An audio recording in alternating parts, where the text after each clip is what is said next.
People pleasing is something that so many of us struggle with. Is that feeling of constantly putting other people first, saying yes when you wanna really say no, and avoiding conflict at all costs. It might seem harmless. What's wrong with the being kind and helpful? But over time, it starts to feel like you're living for everyone else except yourself. You feel drained, unappreciated, and maybe even resentful. And what's the worst part? The more you're trying to keep everyone happy, the less valued you feel. If this sounds familiar, you're not alone. But here's the truth. People pleasing isn't kindness, it's a self-abandonment. And if you don't learn how to break this cycle, you'll keep giving away your time, energy, and happiness to people who even not notice or appreciate it. That's why in this video we're going to break down 3 chapters: why you develop the people-pleasing tendencies, how to stop people-pleasing, and guide to help you to rewire your mindset. By the end of this video, you will have a clear roadmap to stop people-pleasing and start living life on your own terms. So let's get into it. First chapter, why do we become people-pleasers? People-pleasing doesn't just come out from nowhere. It's usually something that's wired into our brain from a childhood, shaped by our experience, relationship, and even survival instinct. When I was a child, my parents showed me that I only can be loved but not creating problems. Be a good boy, and I was not expressing my needs and emotions, but it's not supposed to be like that. One of the biggest reasons why people become people pleaser is the fear of rejection or abandonment. If you grow up in an environment where love, approval, or safety were conditional, meaning you only received affection when you were good or did what was expected, you probably learned that saying no or standing up for yourself leads to negative consequences. As a result, you started suppressing your own needs to keep the peace and maintain approval. Another reason is the self-esteem. Many people pleasers believe consciously or unconsciously that their value comes from what they can do for others. If they're not being useful,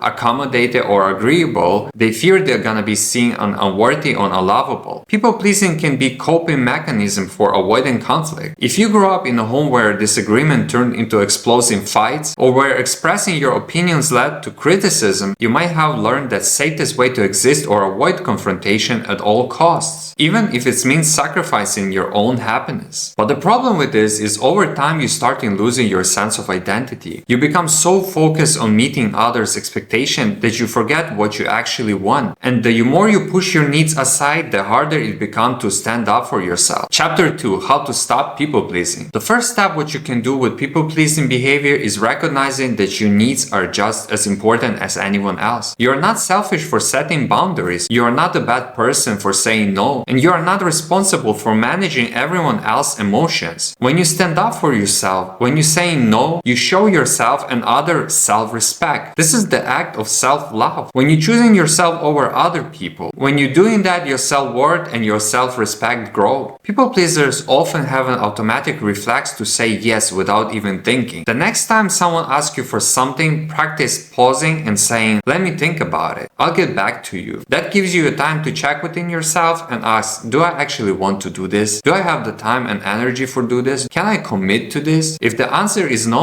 that's okay to decline. You need to start to practicing assertive communication. Instead of over-explaining or apologizing when you say no, keep it simple. You don't owe anyone a long justification for setting a boundary. Try saying, "I appreciate the offer, but I cannot commit to this right now. I won't be able to make it, but thanks for thinking of me. That doesn't work for me, but I hope you find someone who can help." The more you practice, the more natural it will feel. Another key step is to letting go the guilt. Many people pleasers feeling guilty when they prioritize themselves, as if they're doing something wrong. But think about it this way. If someone only likes you because you always say yes, do they really respect you? True friends and family and colleagues will respect your boundaries. And those who don't, that's the sign they were only benefits from your lack of them. And finally, start paying attention to the people in your life. Are they supportive? Do they respect your boundaries? Or do they only show up when they need something from you? Sometimes stopping people pleasing means reevaluate relationship and distance yourself from those who take advantage of your kindness. This brings us to the final part of the video, the training guide to help you rebuild your confidence and set strong boundaries moving forward. Let's go to the step further and work on rewiring your mindset so that standing up for yourself becomes second nature. First of all, you do a daily self-check-in. Every morning, take a moment to ask yourself, what do I need today? This simple practice helps you to reconnect with your own wants and needs, instead of always prioritizing others. Second step is a mirror practice. Stand in front of the mirror and say, my needs are matter. My voice is important. I do not have to please everyone. Because we in this world not responsible for others, and we're not responsible to please everyone else. It might feel weird at first, but affirmation help retrain your brain to believe in your own worth. Another step is to doing journal exercise. Each time you feel pressure to say yes, when you want to say no, write it down. Reflect on why you felt that way. Over time, you start noticing patterns and triggers. Make it easier to change your response. Another part is to role-playing boundaries. Practice setting boundaries in a safe environment. Ask a trusted friend to play the role of someone making a request. Practice responding with assertive but respectful no's. The more you do this, the easier it will be in a real life. And the last and final step, challenge yourself. Each week, set a small boundary that pushes you out of your comfort zone. Maybe it's declining with invitation, speaking up when you disagree, or requesting something you need. With each step, you'll build confidence and prove to yourself that you are in control of your life. Breaking free from a people-pleasing isn't about becoming rude or selfish. It's about learning to respect yourself as much as you respect others. When you stop living for external validation and start prioritizing your own needs, you will feel more empowered, confident, and at peace. So a challenge to you starting this today. Commit to one small act of self-respect. Say no to something that doesn't deserve you. Set a boundary. Prioritize